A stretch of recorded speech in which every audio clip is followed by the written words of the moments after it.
नमस्कार मित्रों, नमस्कार सज्जनों, नमस्कार भाइयों। इसके पूर्व भी मैंने बहुत सारे वीडियोस भेजे हैं, पोस्ट किए हैं। तो जो देखने वाले हैं उनको मिले होंगे, उन्होंने देखा होगा। जो नहीं देखते हैं उनके बारे में मैं कुछ नहीं कह सकता, लेकिन जो देख रहे हैं उनको धन्यवाद।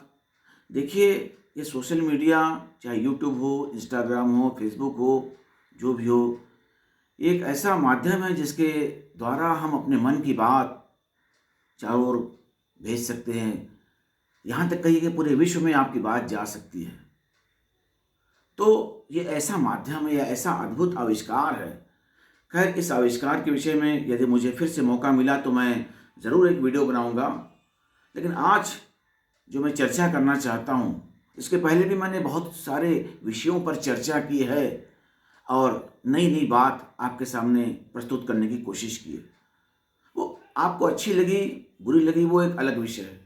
मैं सिर्फ अपने मन के उद्गार, अपने मन के विचार अभिव्यक्त कर रहा हूँ। तो आज का जो मेरा विषय है वो है ये शरीर का निर्माण। चाहे मनुष्य के शरीर का निर्माण हो, चाहे पशु पक्षियों के शरीर का निर्माण हो। तो ये भी कैसी अद्भुत शक्ति है, कैसा अद्भुत चमत्कार है। देखिए, जब मनुष्य बच्चे के रूप में इस धरती पर जन्म लेता है तो उसके माँ बाप उसका पालन पोषण करते हैं, उसको शारीरिक रूप से, मानसिक रूप से आगे बढ़ाते हैं, उसका विकास करने की कोशिश करते हैं। वो उनके हाथ में है। लेकिन ये जो शरीर का आकार, प्रकार, ये जो बनावट जो मिली, वो किसकी देन है? वो कौन सा चमत्कार है? चलिए, मैं इसके पहले एक भूमिका में कुछ कहना चाहूँगा। इसकी भूमिका में कुछ कहना चाहूँगा कि देखिए, शब्दकोश में दो तरह के शब्द होते हैं, एक आस्तिक, एक नास्तिक, या नास्तिक या आस्तिक। तो इसके विषय में सब लोग जानते हैं, इसके बारे में बताना बहुत कोई बड़ी बात नहीं है, सब जानते हैं। लेकिन फिर भी सामान्य रूप से मैं कह देना चाहता हूं कि जो नास्तिक होता है वो भगवान को नहीं मानता, जो आस्तिक होता है वो भगवान को मानता है। तो पहले नास्तिक के पर चर्चा कर लें।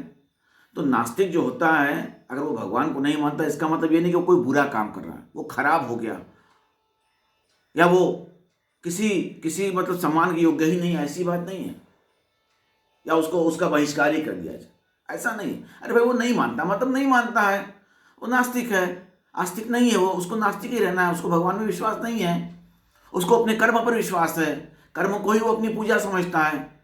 तो ये भी कोई गलत बात नहीं है, कुछ भी इसमें अनुचित नहीं है। तो वैसे कहते भी हैं कि कर्म ही पूजा है, कर्म ही भगवान है। तो वो एक अलग विषय है। तो उसके बारे में हमको कुछ आलोचना प्रत्यालोचना करने का अधिकार नहीं है कि अगर वो भगवान की पूजा नहीं करता तो क्यों नहीं करता। अरे भाई, नहीं करता।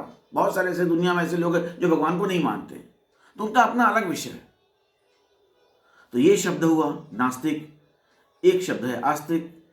तो जो भगवान को मानता है वो भी कोई गलत नहीं कर रहा है, वो अपनी जगह है, उसकी अपनी आस्था है, उसका अपना विश्वास है, उसकी अपनी श्रद्धा है, उसकी अपनी भक्ति है, उसकी अपनी पूजा है, अर्चना है, जो भी कह लीजिए, वो उसके माध्यम से भगवान की पूजा करता है। हर तरह के लोग जो होते हैं इस दुनिया में अलग अलग धर्म के होते हैं, अपने धर्म संप्रदाय परंपरा के अनुसार वो भगवान की पूजा करते हैं, किसी भी शक्ति की उपासना करते हैं। तो इस तरह से वो लोग उपासना करते हैं। तो अगर कोई नास्तिक है कि आस्तिक मूर्ख है, क्या आडंबर कर रहा है, क्या ढोंग कर रहा है, तो उसका कहना भी गलत है। तुम नास्तिक हो, नास्तिक रहो।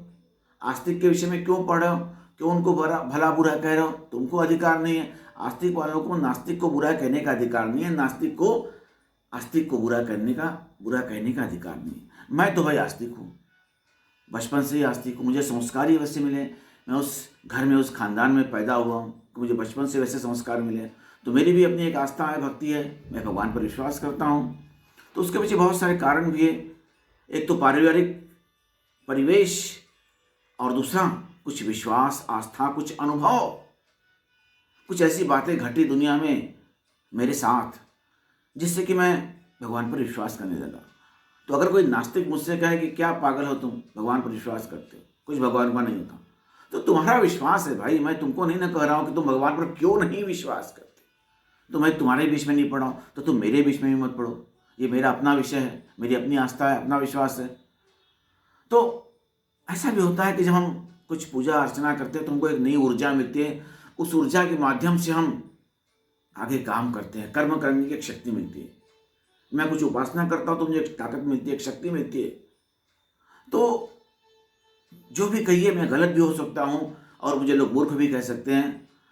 तो मैं ऐसा नहीं कहता कि नास्तिक जो कर रहे हैं गलत कर रहे हैं, वो अपनी जगह सही है, उनका अपना एक अलग विश्वास है, उसके सहारे चलते हैं। और ऐसा भी नहीं होता कि वो जो नास्तिक होते हैं उनका हमेशा बुरा ही होता है, उनका भी अच्छा होता है। वो नहीं मानते भगवान को तब भी उनका अच्छा होता है, वो पनपते हैं, इस दुनिया में विकास करते हैं, नहीं मानते भगवान को।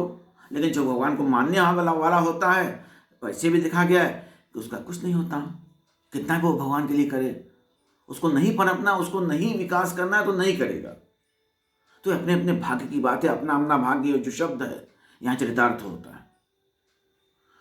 तो लेकिन ये जो शरीर के बनावट पर मैं बात कर रहा था, ये जो चेतन शक्ति इसके पीछे काम कर रही है, कोई अचेतन शक्ति नहीं है। अरे भाई, जो हमारे हाथों पैर की बनावट है, पैरों की बनावट कैसी है भाई? ये हाथ एक लकड़ी की तरह सीधा तो नहीं है, इसको मोड़ने की ताकत दी है, हम इसको मोड़ पाते हैं। पैरों में भी घुटने दिए ताकि हम अपने घुटनों को, पैरों को मोड़ पाए। ये सिर को ऐसी ताकत दी कि हम इधर हिला पाए उधर हिला पाए। उंगलियों को भी बराबर नहीं रखा, एक समान से सब नहीं रखा, इसको अलग अलग रखा, उसके अलग अलग काम है। उनको बना दो, पूरे मुट्ठियों को एक साथ बना दो, उनमें एकता आ जाती है मुट्ठियों में। अकेली उंगली शायद उतना काम नहीं कर सकती है, लेकिन जब मुट्ठी के रूप में आती है तो बड़ी से बड़ी चीज़ों को वो उठा लेती है, या बड़ी से बड़ी चीज़ों को वो तोड़ सकती है। तो मुट्ठी का प्रभाव होता है वो, तो वो एक अलग विषय है। तो इस प्रकार से निर्माण कैसे हुआ? हमें नाखून दिए, जीवों को दांत दिए, सिंग दिए ताकि अपनी रक्षा कर सके। तो भाई, ये किसी अचेतन शक्ति का काम तो हो सकता नहीं है, ये तो चेतन शक्ति का ही काम है। इसके पीछे चेतन शक्ति है।